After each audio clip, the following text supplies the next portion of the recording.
ఏండోయ్ బాగున్నారా? ముందుగా మీ అందరికీ మహాశివరాత్రి పండుగ శుభాకాంక్షలు అండోయ్. ఈరోజు పొద్దున్నే అంటే రాత్రి 2 గంటలకి నిద్ర లేచేసి మా బొడ్డోడు షణ్ముఖు నేను మా ఆయన గారు త్వరగా స్నానాలు అవి చేసేసి పడతాలు అయితే గుండెపోటు సేవలు ఇంక పరిగెత్తుకెళ్ళామండి. తీరా అక్కడికి వెళ్ళేసరికి గుళ్ళోకి వెళ్ళే భక్తులు క్యూలైన అబ్బో కిలోమీటర్ పైన ఉందండి.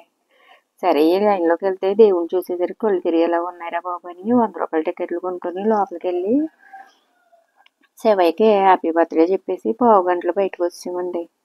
వచ్చేసామనే తోసేశారని చెప్పాలండి. లోపల ఉన్న ఉపాలయాల్లో దేవుళ్ళందరికీ ఒకసారి హాయ్ చెప్పేసి బయటకు వచ్చేసి చుట్టూ ఉన్న గుళ్ళో దేవుళ్ళందరి దగ్గర ఆశ్రయించేసుకుని ఇదిగోండి దారిలో వచ్చేటప్పుడు పంచముఖ ఆంజనేయ స్వామి గుడి దగ్గర ఆగిపోయామండి. ఎందుకో తెలుసా, అక్కడ చూడండి శివయ్యని ఎంత బాగా అలంకరించారోనండి. పక్కనే ఉన్న రోడ్డు మీద ఇలా పెయింటింగ్ చేశారండి. ఎంత బాగుందో కదండి, నాకు నచ్చిందండి. మీకు కూడా చూపిద్దామని మీకు విషయం చెప్పాలండి. గుళ్ళో దేవుడికి అందరూ సమానమే కదా, ఈ టిక్కెట్లు కూడా వింటరా బాబు అనుకునేదాన్ని అండి నేను.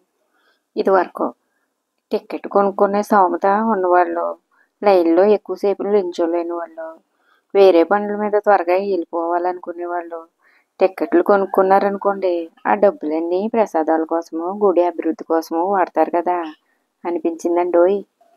అంతే కదండి, అవునంటారా? అవునంటే లైక్ కొట్టండి, కాదంటే కామెంట్ పెట్టండి. చూసేసి వెళ్ళిపోకుండా ఏదో ఒకటి పెట్టండి. కొత్త వాళ్ళు అయితే ఛానల్ని సబ్స్క్రైబ్ చేయండి. మరి ఉంటానండోయ్.